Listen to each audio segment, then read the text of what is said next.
So in this drill, we're going to go over various examples of picks bad. Matthew is going to defend the 2NR saying picks are good. The first picks bad debate we're going to do is generic picks bad. I'm ready whenever you are, Matthew. All right, ready. Okay. Interpretation. Plan inclusive counterplans are illegitimate. In the context of the resolution, this means the negative can never win by showing an exception to the AC. It must always advocate that we should ban all types of handguns.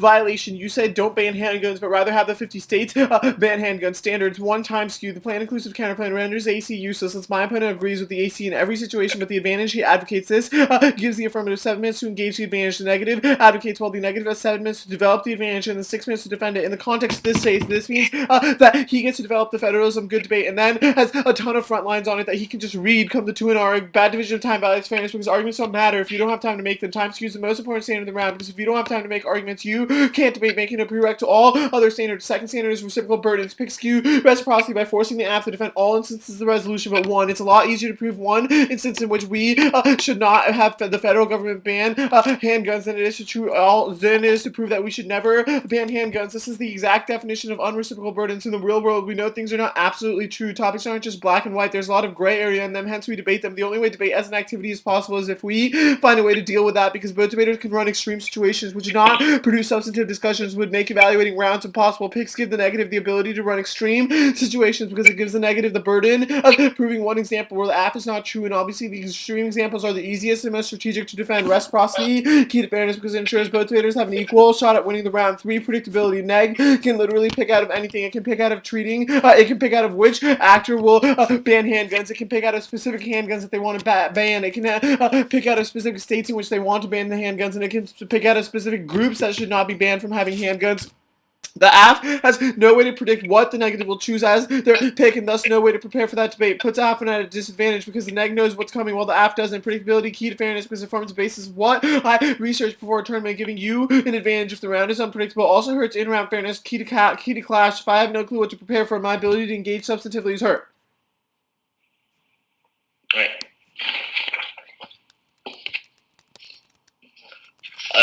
Question quickly. Do you want me to also do the voter stuff? Because I might want to do education greater than fairness in the 2N.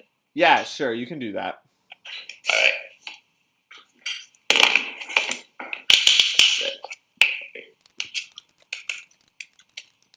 I'm ready.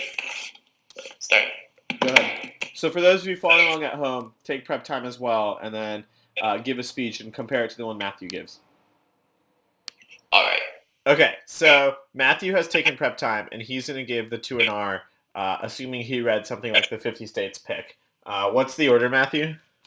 It's going to be first, drop the R, then reasons to reject the shell as a voting issue, then it's going to be counterinterpret. Okay. All right.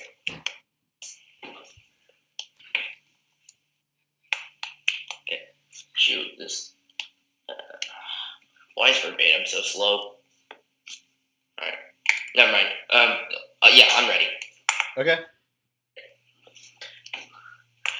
First, overview theory should not be a voting issue. Several reasons for one, the accessibility for your one area theory is a voting issue. Couple use for the 2NR society. Once we cover theory and aspects respond, all my arguments at least severely underdeveloped on the winning issue. Doesn't mean I always over or underinvest on theory, which is get 2 arguments club in and out of second. Linking fairness are only determined with the judge's ability to value the argument around objectivity does not imply we care about. We must work hard of the way for every theory. It should be lead to ridiculous reason like debaters with more experience have an unfair advantage, so they should even fair to this question of whether we have an equal ability. But just structural fairness is a question of arbitrary structural disadvantage. Substantively is always outweighed by effective use of time or good arguments. Shoot, that finally decided to pull up. Okay, and fourth, minuscule risk of substantive abuse create a counterinterpret impossible to generate, often such as conflict reports evaluated by 100% self-esteem and killing your ability to engage in a theory debate. And even if you evaluate theory as voting, you don't value one error theory particularly for the first argument, because if he didn't give me these rules in the one I see, and 1 error is halfway into the debate, so at best these are extremely post-factual rules that I could never predict what he expected was a fair debate. Now, counterinterpret. A is counterinterpretation. Negative may read 1 plenty exclusive counterpoints. A, that point is disclosed on the NDCA wiki, and B subpoint is the only plain inclusive counterpoint disclosed on my wiki, and C is there's a self advocate. B I mean all 3 of these places sell back 100% of the beats because the fact that there's a self advocate and that there's and I only have 1 plain inclusive counterpoint completely takes away its predictability claims. Now, and they also sell back for a lot of the other problems. Let's get into line by line on that. Alright, first off, his time skew but he's only won for time skew is the fact that he wasn't able to develop his speeches as well because it took time for him to actually have to think about it. He says that I can always just frontline on second good debate, but since this is the most common pick on topic and you've seen it disclosed on so many wikis, I'm not the only one running. There's a ton of people running. You should be prepared for this debate. You can just also create a turn file of impact turns to why that is bad. We can have that debate. There's plenty of lit on that particular question and the fact that you're defending an advocacy that is specific advantages means you should be prepared to defend why your advocate for the United States is best for those advantages. Not my fault you're unstrategic or you're not able to prepare and also on the claim of reciprocal burdens, he says he can really prepare exercise as he chooses 100% of the abuse because he can always prepare for a debate where he'd be better prepared on and one is the infinite front checks this back. He should be able to frontline every single part of the and go into one area. Don't punish me for him not being able to do enough research and also unpredictability again.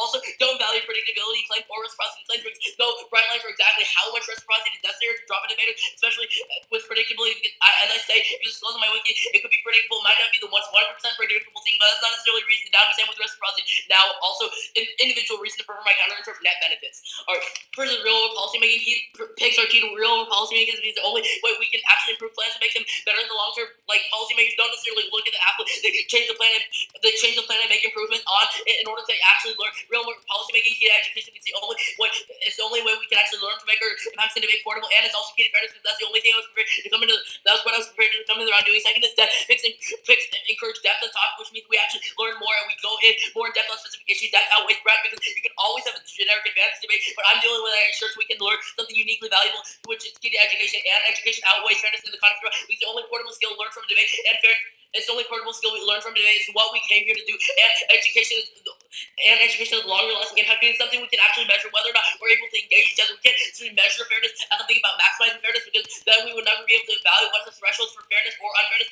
We can maximize fairness completely, but that would just be like a coin flip, so it would be pointless. Okay, I have you at 332. Yeah, that was kind of long. No, it's totally fine, right? If the 1AR's major strategy was to read a pick, then 332 does not seem to be a bad 2R investment as long as you're easily winning the substance debate in 2.5 minutes.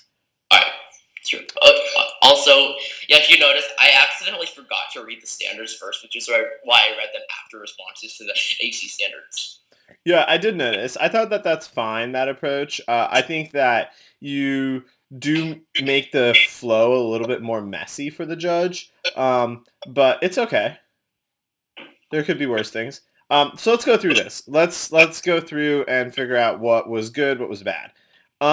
So please drop the argument stuff. I think that the biggest question you have to ask yourself is, if you're only advocating for the pick, what does drop the argument mean?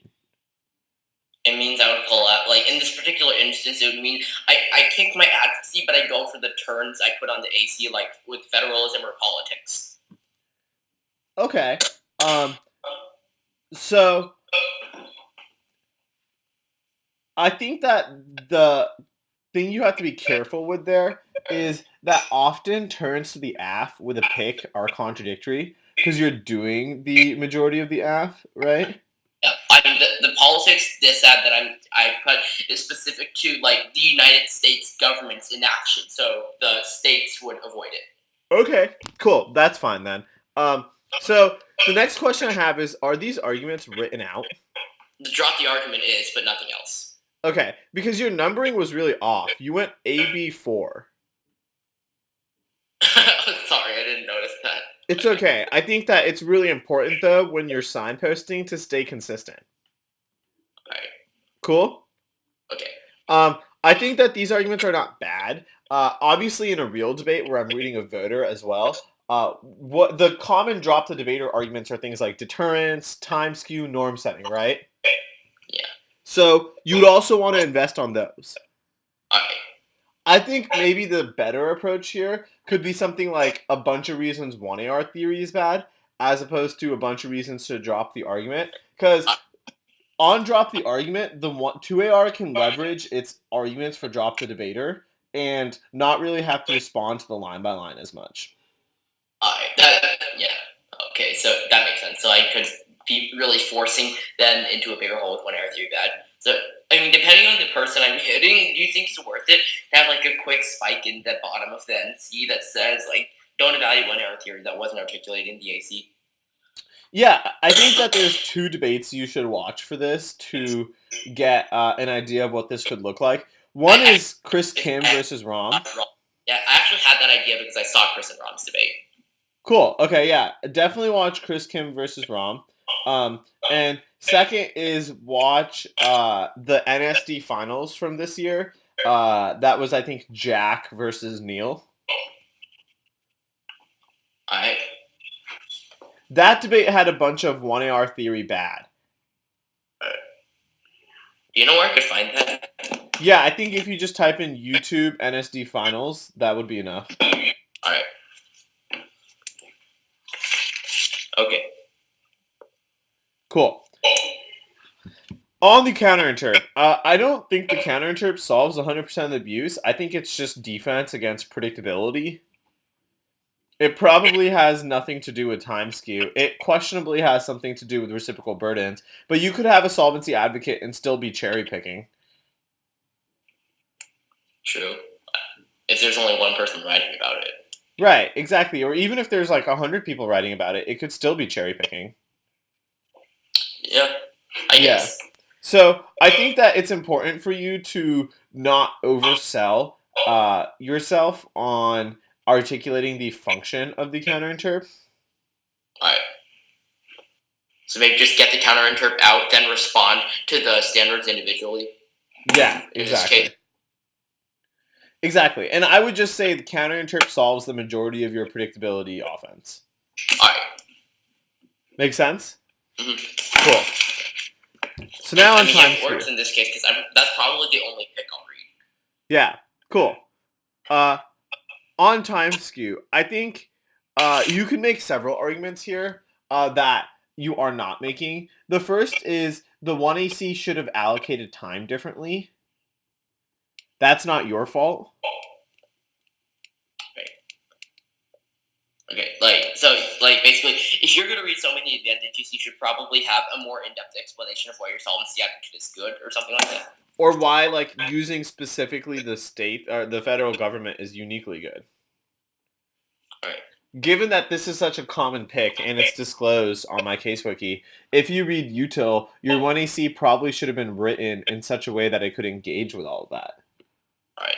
If you saw the pick, the counterplans I decided to have on my wiki, and you planned on reading util, you should have probably been prepped for a straight ref. Exactly. I think the next argument on time skew you can make that you're not currently making is a turn that says picks make time skew good because the 1AR only has to beat one argument. Alright, that makes sense. So the debate gets collapsed to one issue. As opposed to the 1AR having to fight through theory, framework, and case turns, it now only has to fight through offense on the pick. Yeah.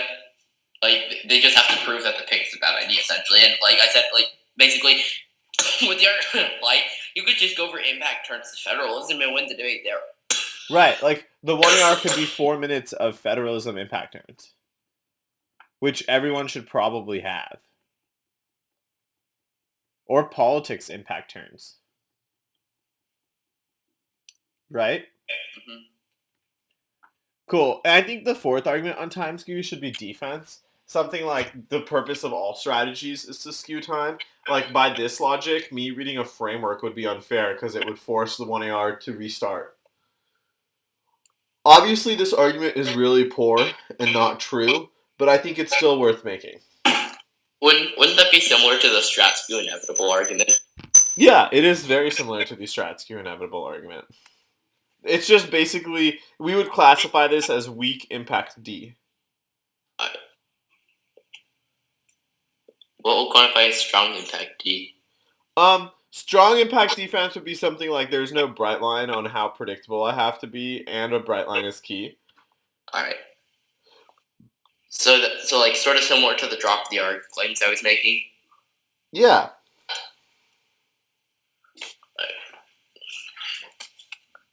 Okay, got it. Okay, on reciprocal burdens. I think that it might be worth only reading PICs against AFs that are hyper-specific, because then you could leverage a plank in the counter-interp that says that you can read a PIC if they read a hyper-specific AF. Yeah, I mean, I probably won't. Like, if it's just a whole res app, I would probably go 11 offs and 2 disads. This is for hyper-specific, I guess. Right. So I think that it might be worth articulating more clearly why your number one argument is true, right? I would say, look, the source of the abuse in reciprocal burdens is the AF saying that neither side should be able to discuss a hyper-specific extreme. But given that the AF read a plan, it is doing just that. Yeah. Okay, got it. I think also you should make a third argument here, a turn, that says it would be irreciprocal for you not to be able to read a pick. Alright. And why? Because it's a one-to-one pair. It's one-to-one. The AF got to hyper-specify the resolution. The neg should get to hyper-specify the AF.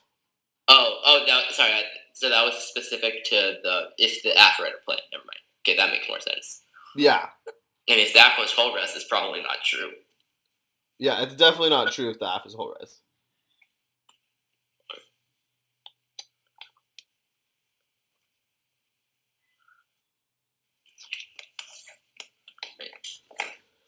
Cool. I thought your infinite prep time argument was good. On predictability. I think your responses to predictability are pretty solid. I think you could probably also make a non-verifiability argument that, like, we don't actually know if this was predictable or unpredictable for you, right? Like, you might just have a ton of arguments against the pick, but choose not to read them in this debate because you think I'm bad at theory. All right.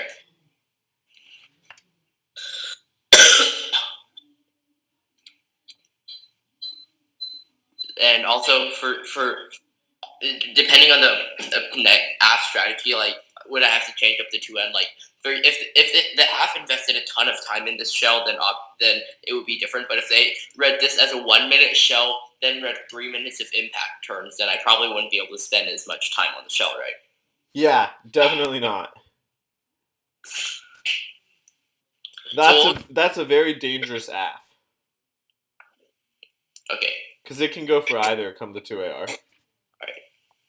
So basically against the stakes pick, that's what I should do. 1-minute shell, 3 minutes of impact turns. Yeah, I think that's probably a very good idea. Alright, I'll do that then.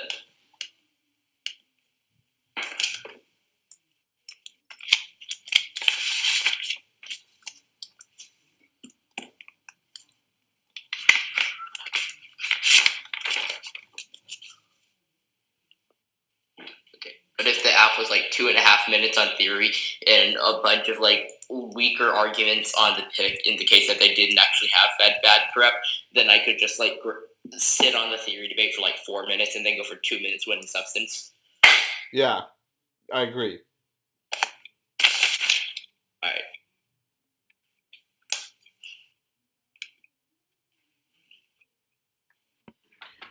Cool. So let's practice the agent pick bad debate. You mean wait? Oh, specific to agent counterplans? Yeah. All right. Should I assume the app was whole res or read a plan? You can assume AF was reading a plan. Okay, cool. All right, ready? Okay, 1 second. I'm just writing out an interp. Now you can read this.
Okay, ready?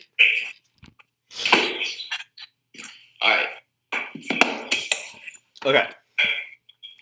Interpretation. The negative may read a pick that doesn't ban specific types of handguns or specific groups from owning handguns, but it cannot change the agent of the plan. Violation. That's exactly what you do. You read a process CP where you say 50 states instead of the federal government. You could have read a pick that said ban handguns for all groups of people except for survivors of intimate partner violence, or a pick that said ban handguns for all groups of people except these specific types of handguns. You have pick ground, but this is not a legitimate pick. Standards. One is predictability. Alternate actor fiat is uniquely bad because you can use literally anyone else. You could have said consult Japan, consult the UN, or use the 50 states, or use the Supreme Court. The consult CPs are particularly damning for you on this issue because you could have literally consulted anyone else. The counter interpretation is to say that the only agent that you can pick is the 50 states, but then you run into a depth issue. You literally reduce the debate down to 50 states or the federal government. Those debates are boring and have been hashed out over and over again, so either you sacrifice depth of education on the counter interpretation or you bite into predictability. Predictability key to fairness because it ensures that the app has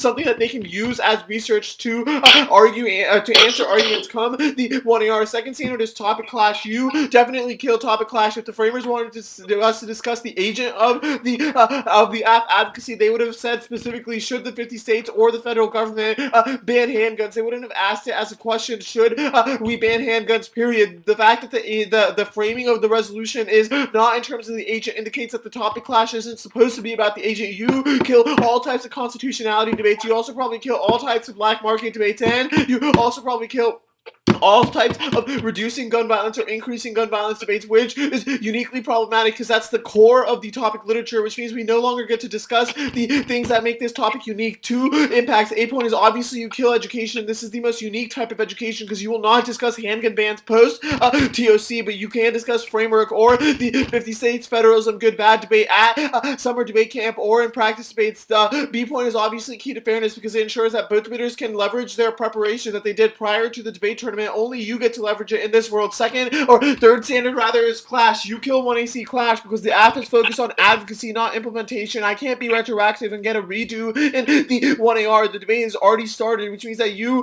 shift the focus of the 1AC from the method to the process, which is probably a bad thing because it means that the 1AR is forced to restart. This independently kills time skew because it means that I have to restart the debate and you have your front lines in the 2NR to leverage. You're going to say I can only collapse. I only have to win one issue, but that's an issue I don't have any preparation for anymore, and it's also an issue I get to spend a lot less time on than you do. Time skew obviously key to fairness because it ensures that we both get an a fair shot at making the arguments that'll help us win this debate. Wait, I thought your third standard was clash. Yeah, the argument is both clash and time skew. Oh, okay, that makes more sense. Got it. So notice how I hide standards within standards. Alright. Okay. Okay, so for those of you following along at home, against that? prep. What? Sorry, what, Matthew? Can I read about a theory shell against that? Sure, if you want to. Okay, I will. Right. So for those of you following along at home, Matthew has just taken prep time and is going to respond to this agent picks bad intern. Ready whenever you are. Alright, ready. Again, order is new off overview counter. Any interpretation within a theory shall refer to must specifically delineate each standard individually. Because violation, my opponent did not delineate each standard. They earlier conceded that they had the time to be standard hidden within the class, which is obviously a violation. See the standards. One is resolvability. My opponent shall kill resolvability. He'll never really be able to tell what argument was standing inside one because he'll always just blow it up in the 2 error because he didn't respond to the internal standard within another standard, which means we can't even know what happened inside the debate because no one could really tell where the arguments were hidden. Resolvability controls it internally to any field of fairness and education, which has to be a winner, has to be someone to resolve who was more fair or educational, which means I control all internally to other voting issues, and resolvability means you don't have to evaluate my opponent's show because we'll never be able to tell whether or not I was actually unfair because we couldn't actually have a debate on this show because he made it so inherently resolvable. Second is strategy, but my opponent excuse my strategy because I couldn't even tell which standards were physically where, which means I'm inevitably going to drop some that he's going to grandstand blow up in the 2 error because the 2 error it always has the last word, which means I can never respond to specific things. And strategy and education is the only one that is a gateway issue to determine how we can actually value throughout the vote decrucify my opponent's voters, and because my opponent's pick that shell was drop the barrier, you should make this shell drop the barrier too, because it's compensate. Because the only way to compensate, because the only way we can actually resolve this picks good bad because of his illegitimate theory shell. I now over you. Biggest problem with his shows, the interpretation is extremely poorly articulated. All he says, he says that I could read different types of picks, but not just specific agent pick, but most of the words for why it's bad to read these specific types of agent picks. Logically apply to the idea that I could pick out of specific parts of the adjective, which means that if he was saying that these things are permissible, then it's probably permissible to read an agent pick. Now counter-interpretation proper. Counter-interpretation, if the affirmative reads a plan, if the affirmative reads a parametric side advocate, then the negative can read up consultation. If the affirmative reads a parametric side advocate, then the negative can read an agent counterplan provided it's A. Disclosed on the NCA wiki. B. There's a legitimate self-C advocate, and C. And C is the only pick disclosed. B, I need all of these to solve that 100% of his predictability claim.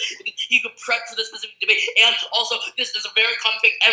Literally everyone everywhere is running it. Mission San Jose has been running it. Like Canada's been running it. And Peninsula has been running it. You should be able to prep for these specific teams anyways. Now, and unpredictably. One predictably is an offensive survival game. There's no bright line for what's predictable enough. And we don't even know if it's really unpredictable for him. You could really have a ton of prep, but just decide not to engage me on it because he thinks I'm a bad theory debater. And second, my delay solves 100% of his predictability claims because I'm actually making sure he knows exactly what I'm running, and he can always just go for impact trends. There's plenty of them out there. There's tons of lists of federals about. We can just collapse that issue. He says that if we collapse this issue, that means that we're killing depth in education. But one, there's no word for why depth is actually important. So, and A point this actually bites into my shell further, and B point since he's not wording it, don't grant him this offense in the 2AR, and or we can always have this discussion. He's just, or he's reading a plan, which means he already took away predictability. So this is the only way for me to compensate turn. This turn logically also applies to top class argument because he read a parameter that he clearly didn't care about class. He cared about winning, which means this is the only way I can actually compensate controls the internal fairness and education. It's the only way I can actually engage in the debate. So now on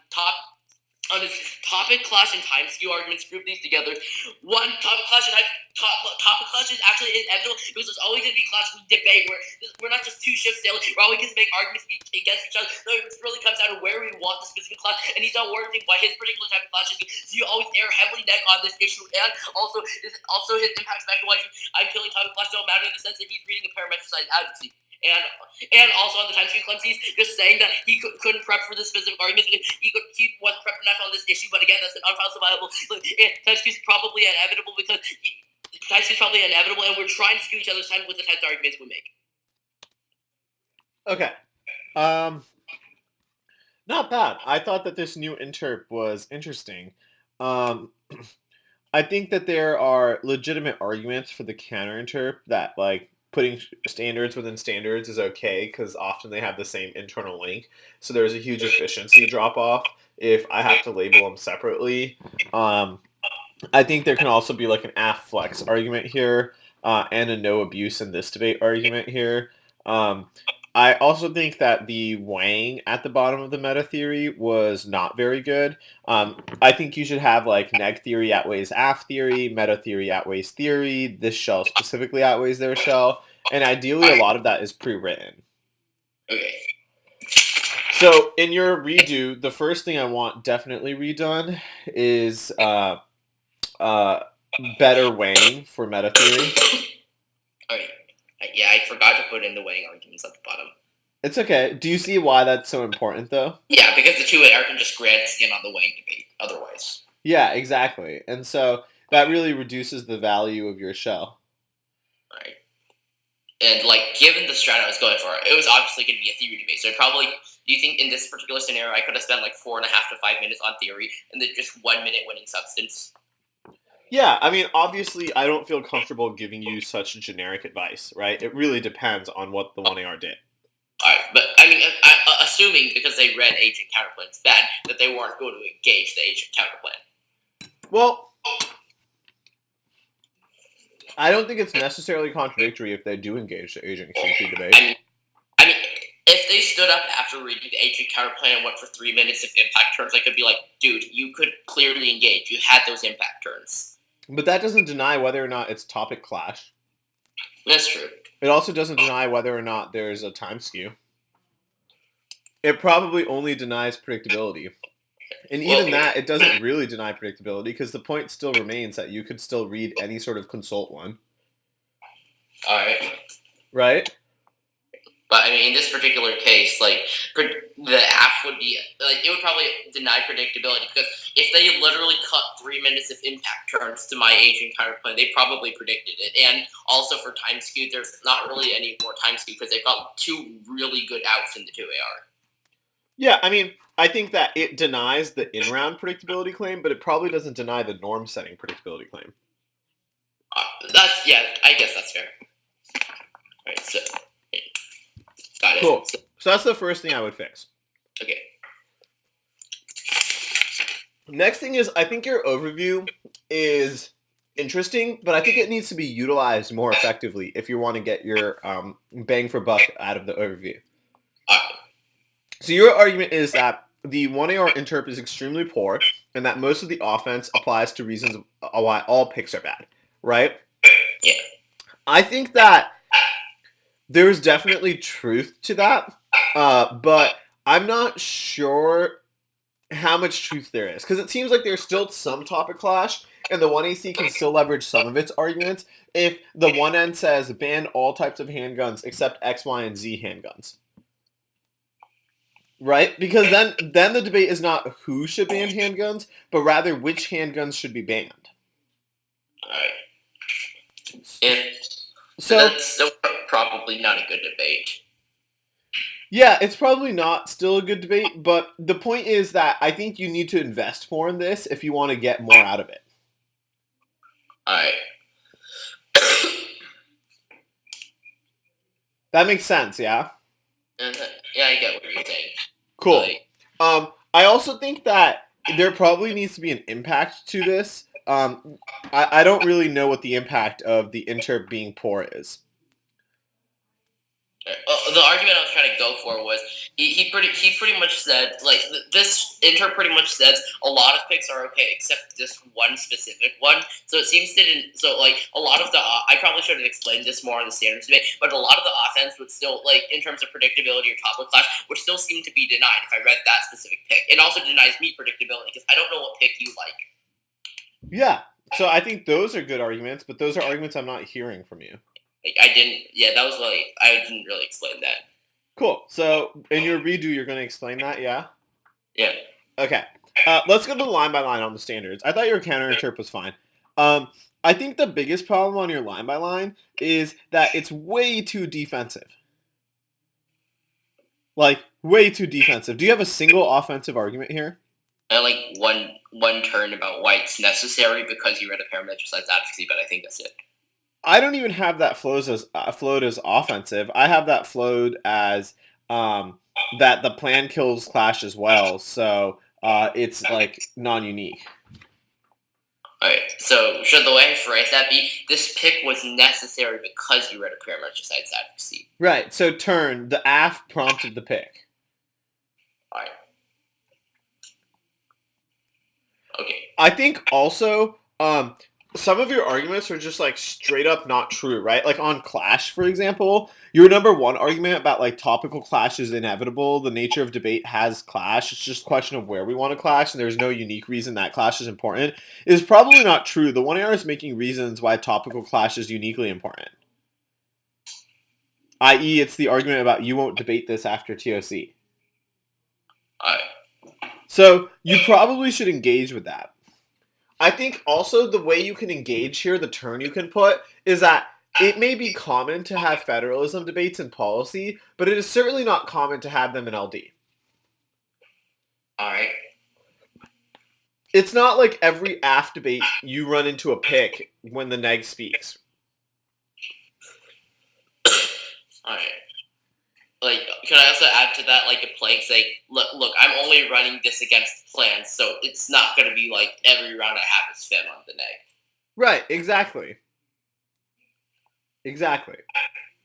So, I think you need to give yourself explicit reasons why alternative actor picks are good. So, like, for example, against the generic picks debate, you did a good job getting net benefits to the counterinterp, but you're not doing that on the agent picks debate. Alright. Could I still probably... I mean, the real-world policy-making claim definitely still applies here. Definitely, right? Like, a huge part of policymaking is deciding who's going to do it. Yeah, which is why policies never get passed, because everyone wants to shut it off. Right.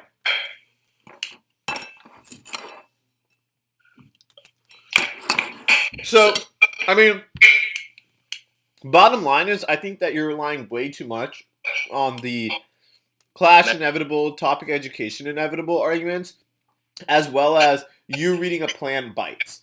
Those are like the two major arguments you go for on the inter proper. Right. So pretty much the only real offense I'm going to be able to leverage is like meta theory in this scenario. So I need to just like be more diverse on the shell. Exactly. You've pigeoned yourself into meta theory. So this 2AR has a really easy out of just weighing meta theory versus theory and then going for the inter. Alright. So in a redo, what I would want to do is on the meta theory shell, way more at the bottom, and then develop a little more offense on the pick. Exactly. And diversify your defense on the pick as well. Alright. Don't just have all of your defense be two major forms of arguments. Alright. Cool. So I want to ask you, which shell did you think was harder to respond to? Probably this one, because I've heard the picks good bad debate before, but I've never heard the agents pick good bad debate before. Also, because I chose to read meta theory, I thought it was fun at the time, but actually I feel like meta theory took away some of the outs I could have been going for. For going hard for 1AR theory bad, or drop the arg. So, because I couldn't go for those, I didn't really think about, I was really thinking too much on meta theory, which probably isn't necessarily good, because the 2AR can just wait. Yeah, and so for me, the biggest thing I'm seeing in the difference is that on the generic picks debate, you have way more line by line on the standards compared to the the agent picks debate. So notice how the more specific the interp gets, the harder it is for people to come up with good arguments. Yeah. So when you're reading theory, ideally, if somebody reads a pick, you can give them picks good, but just deny that specific pick is good. Alright. Does that make sense? Okay. So sort of like how the interp I sometimes use is I will give you parametricized advocacies, you just have to grant me generic links. Yeah, exactly. Or I will give you parametricized advocacies, but I will only give you A, B, and C parametricized advocacies. Alright. So you do not get all types of plans. You only get these specific set of plans. Alright. Also, I'm just curious, what is a 3D handgun, printed handgun? Well, the argument is that 3D printers can give you handguns, so we should ban those. Ban 3D printers or 3D printed handguns? We should ban handguns that we get from 3D printers. Alright. Because they're uniquely easier to bring through security. Real quick, though, let's finish up the picks debate. Are there any questions about this? Alright, just, generally, what kind of picks do you think, me reading this state CQ, what interp specifically do you think I should prepare for, other than those two? I think the only other one is multi-actor fiat bad, which we can drill next time. Alright.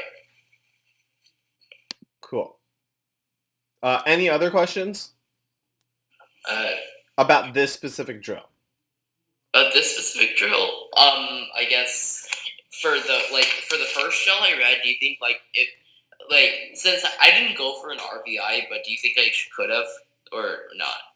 I definitely think you could have. I think 2NR RBIs are not as strategic because the 2AR gets the last word on it, and so it's really hard for judges to resolve that debate. Alright,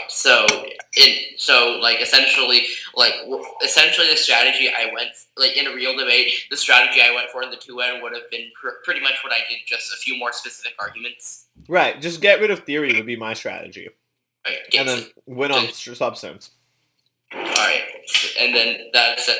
So in that particular scenario, that would be, so basically by doing that, I would just try to force the 2AR to have, to beat multiple things. They'd have to beat back the Blipstorm and drop the argument, then they'd have to beat back the defense on the shell. Exactly. The 2AR just has a very hard 2AR on theory. Alright. And ideally, it's just getting crushed on substance, so that way the 2AR is just in a bad position. Alright. Cool. But this was definitely more dangerous if it's a 1 minute kick shell and 3 minutes of impact turns. Yeah, definitely. I agree. Any other questions specifically about picks? Not really. Cool.